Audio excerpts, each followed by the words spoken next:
அத்தியாயம் 2759. வெடித்து சிதறிய ருத்ரிகா. விராடகருக்கும் ருத்ரிகாவுக்கும் சண்டை நடந்து கொண்டு இருந்தது.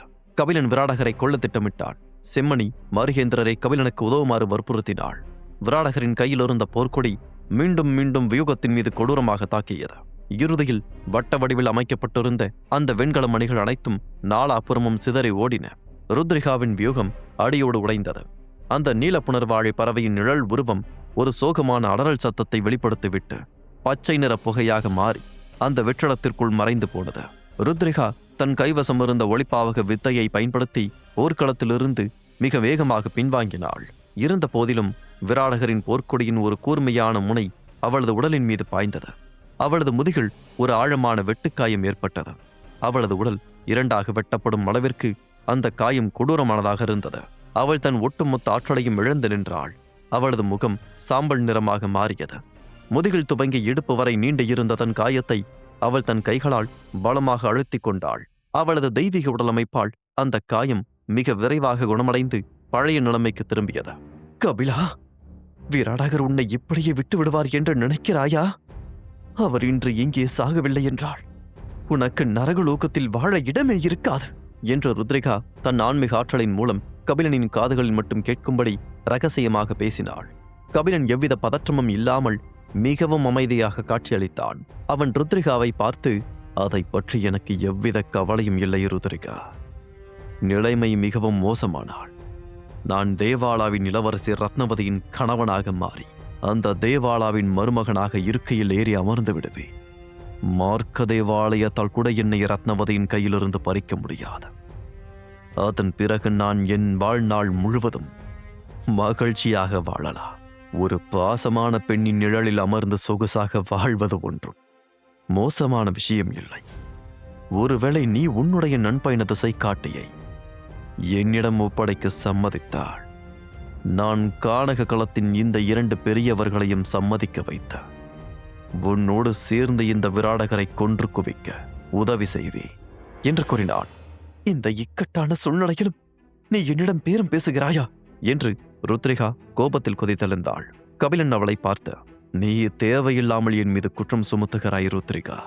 உண்மையில் அவர்கள் இருவரும் விராடகரின் கைகளால் நீ கொன்று குவிக்கப்பட வேண்டும் என்றுதான் ஆசைப்படுகிறார்கள். நீ இறப்பதை வேடிக்கை பார்த்துவிட்டு அதன் பிறகு உன்னுடைய பிணத்திலிருந்து அந்த நண்பயண திசை காட்டை எடுத்துக்கொள்ளலாம் என்றுதான் காத்திருக்கிறார்கள். அப்படி இருக்கையில் நீ அதை என்னிடம் ஒப்படைக்க சம்மதிக்கவில்லை என்றாள் நான் எப்படி அவர்களை உனக்கு உதவி செய்யுமாறு வற்புறுத்த முடியும் என்று கேட்டான். நான் இங்கிருந்து தப்பித்து ஓட வேண்டும் என்று நினைத்தாள் இந்த விராடகரால் கூட என் பாதையை ஒருபோதும் தடுத்து நிறுத்த முடியாது என்று ருத்ரிகா தன் அசைக்க முடியாத குரலில் உறுதியாக கூறினாள். கபிலன் சற்றும் தயங்காமல், நீ இங்கிருந்து தப்பித்து ஓட நினைத்தாள் உன்னை தடுத்து நிறுத்துவதற்கு நாங்கள் விராடகருக்கு தாராளமாக உதவி செய்வோம் என்று கூறினான். இதைவிட கேவலமாக உன்னால் பேச முடியுமா கபிலா என்று கேட்டாள். கபிலன் இதை விளையாட்டிற்காக சொல்லவில்லை என்பதை ருத்ரிகா நன்கறிவாள். கபிலன் அவள் கற்பனை செய்ததை விடவும் தந்திரக்காரனாக இருந்தான். கடந்த காலத்தில் இவனை மிகவும் சாதாரணமாக எடை போட்டு விட்டோம் என்பதை அவள் இப்போது உணர்ந்தாள். உண்மையில் கபிலனுக்கும் வேறு வழியில்லை. ருத்ரிகா அசாத்திய பலம் கொண்டவள். அவளிடமிருந்து அந்த நண்பயண திசை காட்டியை பறிக்க வேண்டும் என்றாள். கபிலன் செம்மணி, கபி மற்றும் மருகேந்திரர் ஆகிய நால்வரும் சேர்ந்து தாக்கினால் கூட அது நடக்க 100% வாய்ப்பில்லை. ஒரு போலி ஆதிதேவரால் கூட அவளுடைய தப்பிக்கும் பாதையை தடுத்து நிறுத்த முடியாது என்பது உண்மைதான். எனவே அவளை பணிய வைத்து அந்த நண்பயண திசை காட்டியை பெற வேண்டும் என்றால் அவளுக்கு இந்த அளவிற்கு நெருக்கடியை கொடுப்பதை தவிர அவனுக்கு வேறு வழி தெரியவில்லை. ருத்ரிகா கபிலனோடு ரகசியமாக பேசிக் கொண்டிருப்பதை விராடகர் கவனித்தார். அவருடைய புத்தியில் உடனடியாக எச்சரிக்கை மணி அடித்தது. அவர் தன் ஆன்மீக ஆற்றல் மூலம் கபிலனை தொடர்பு கொண்டு, இளவரசர் கபிலரே, இந்த நாசக்கார பெண்ணை வீழ்த்துவதற்கு எனக்கு சற்றே உதவி செய்யுங்கள். எனக்கு அவளிடம் இருக்கும் அந்த உன்னத ஆதி தோற்ற படிக்க மட்டுமே தேவை. அவளிடம் இருக்கும் மற்ற அனைத்து பொக்கிஷங்களையும் நீங்களே எடுத்துக்கொள்ளுங்கள். ஒருவேளை உங்களுக்கு விருப்பம் இருந்தால் அவளை கொல்வதற்கு முன்னால் 3 நாட்களுக்கு உங்களுடைய அந்தப்புறத்தில் வைத்துக் கொள்வதற்கு கூட நான் அனுமதி தருகிறேன் என்று கூறினான். கபிலனை நீ வா என்று ஏளனமாக பேசிய விராடகர் இப்போது இளவரசர் கபிலரே என்று மரியாதையாக அழைக்க தொடங்கியிருந்தான். ருத்ரிகாவை தன்னால் தனியாக தடுத்து நிறுத்த முடியும் என்ற நம்பிக்கை இல்லாததால்தான் அவர் கபிலனை தன் பக்கம் இழைக்க முயன்றான். அது மட்டுமின்றி கபிலன் பெண்கள் விஷயத்தில் பலவீனமானவன் என்ற வதந்தியை விராடகர் கேள்விப்பட்டிருந்தான். அதனால்தான் கபிலன் ஒத்துக்கொள்வான் என்று இப்படி ஒரு வார்த்தையை கூறினான். ஆனால் கபிலன் அவனுடைய நரி வார்த்தைகளை ஒருபோதும் நம்ப தயாராக இல்லை. அவன் விராடகர் சொன்ன அத்தனை ரகசிய வார்த்தைகளையும் அப்படியே ருத்ரிகாவின் மனதிற்குள் அனுப்பிவிட்ட. கேட்டாயா, இந்த விராடகர் உலக தந்திரங்களை முழுமையாக கற்று வைத்திருக்கிறார் ருத்ரிகா. ஆனால் அவனுடைய இந்த யோசனை என்னுடைய உறுதியான மனதையே சற்றே அசைத்து பார்க்கிறது என்று அவளை வம்பிழுத்தான். இதை கேட்டதும் ருத்ரிகாவின் அசைக்க முடியாத அமைதியான மனம் கோபத்தின் உச்சிக்கே சென்றது. இருந்த போதிலும் கபிலன் விராடகரின் ஆசையை உடனடியாக நிராகரிக்கவில்லை.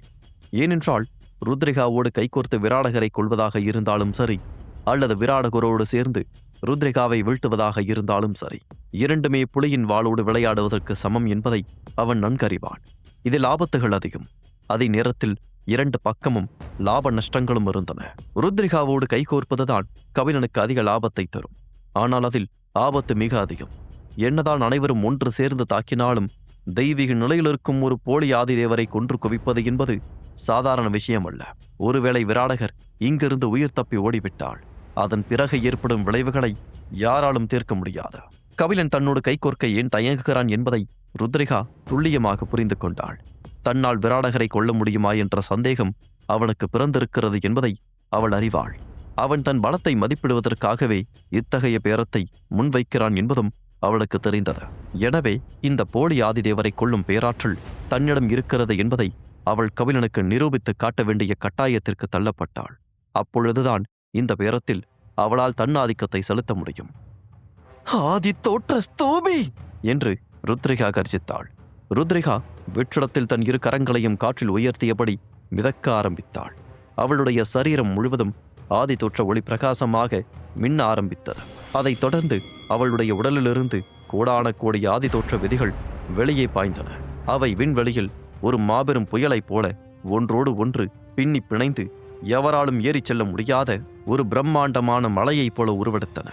அந்த மலையின் வடிவம் மெல்ல மெல்ல ஒரு பிரம்மாண்ட கோபுரமாக மாறத் தொடங்கியது. சுமார் 3 லட்சம் அடி உயரமுள்ள ஒரு மாபெரும் ஆதி தோற்ற கோபுரம் அந்த வெற்றிடத்தில் விஸ்வரூபம் எடுத்து நின்றது. அது நிற்காமல் வளர்ந்து கொண்டே சென்றது. அதில் 1000த்திற்கும் மேற்பட்ட தளங்கள் இருந்தன. அது மாபெரும் மாளிகையைப் போல இருந்தது. அதைக் கண்ட கபிலன் அதிர்ச்சியில் உறைந்து போனான். ஏனென்றால் இந்த உலகத்தில் வாழும் சில ஆகச் சிறந்த தபயுக துறவிகள் ஆதிதேவராக மாறுவதற்கு முன்னால் அதிகபட்சமாக ஒரு அகர்ப்ப புனித விதிகளை தங்கள் உடலில் இணைத்திருப்பார்கள். ஆனால் ருத்ரிகாவோ ஆதி தோற்ற பாதையில் மட்டும் ஒரு அகர்ப்ப விதிகளை தன்வசம் வைத்திருந்தாள். இதே ஆதி தோற்ற பாதையை பின்பற்றிய அமரநேமி உருவாக்கிய ஆதி தோற்ற ஸ்தூபி வெறும் 33,300 அடி உயரம் மட்டுமே இருந்தது. அவனோடு ஒப்பிட்டு பார்த்தாள். ருத்ரிகாவின் ஆதி தோற்ற ஞானம் என்பது அண்ட சராசரங்களையும் கடந்த ஒன்றாக இருந்தது.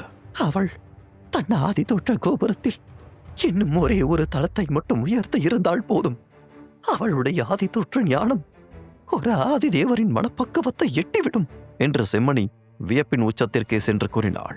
இதுவரை அமைதியாக இருந்த மருகேந்திரர் தன் வாளை கையில் ஏந்தியபடி காற்றில் பறந்து வந்த அவர்களோடு இணைந்து கொண்ட அந்த எல்லையை தொடுவது என்பது சாதாரண மனிதன் தேவலோகத்திற்கு ஏறிச் செல்வதைக் காட்டிலும் கடினமான காரியம் செம்மணி. ஆனால் அவள் மட்டும் அதில் வெற்றி பெற்று விட்டாள். அவள் கண்டிப்பாக இந்த யுகத்தின் உன்னத ஞானியாக மதிக்கப்படுவாள்.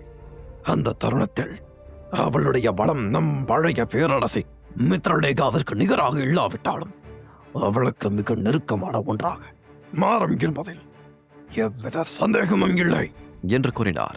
எப்போதும் பேரரசி மித்ரலேகாவை தன் குலதெய்வமாக மதிக்கும் கவி கூட மருகேந்திரர் சொன்ன இந்த வார்த்தைகளை மறுத்து பேசாமல் அமைதியாக இருந்தான். எவளால் உருவாக்கப்பட்ட இந்த ஆதி தோற்ற கோபுரம் எப்படி இந்த அளவிற்கு பேராற்றல் கொண்டதாக இருக்க முடியும்?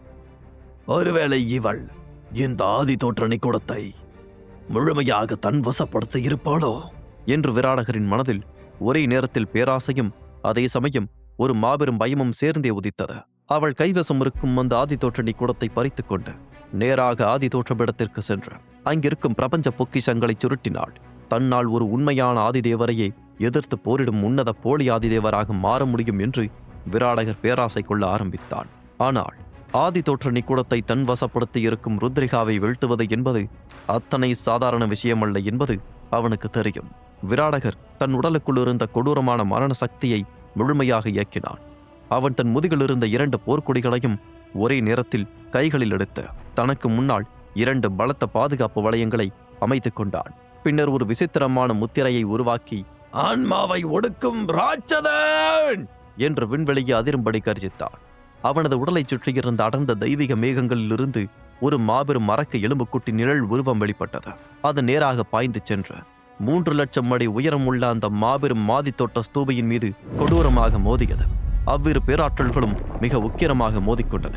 அதிலிருந்து வெளிப்பட்ட அதிர்வு அலைகள் அந்த வெற்றிடத்தின் தெய்வீக சக்தியையே தலைகளாக புரட்டி போட்டன. மீண்டும் மீண்டும் அந்த மோதல் வெடித்தது. ருத்ரிகா தன் அசைக்க முடியாத மன உறுதியால் அந்த ஆதி தோற்ற கோபுரத்தை கீழே விழாமல் கட்டுப்படுத்தி மீண்டும் மீண்டும் தாக்கினாள். அந்த அரக்க எலும்புக்கூடும் தன் மாபெரும் உள்ளங்கையால் கோபுரத்தை மீண்டும் மீண்டும் தாக்கி அதை சாய்க்க முயன்றது. இடைவிடாமல் 13 முறை அவ்விரு சக்திகளும் நேருக்கு நேராக மோதிக்கொண்டன. அந்த அசுர அழுத்தத்தை தாங்க முடியாமல் தெய்வீக நிலையில் இருந்த விராடகர் கூட 3 அடிகள் பின்னோக்கி செல்ல வேண்டியதாயிற்று.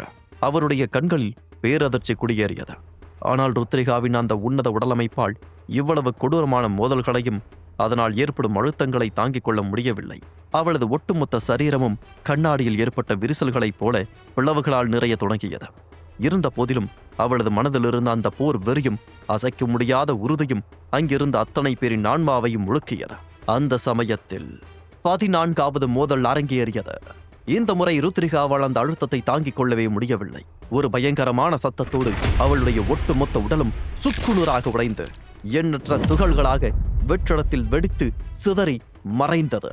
அவள் உருவாக்கிய ஆதி தோற்ற கோபுரமும் அடியோடு சரிந்து கோடான கோடி ஆதி தோற்ற விதிகளாக விண்வெளியில் சிதறியது. அந்த இடமே அமைதியாக இருந்தது.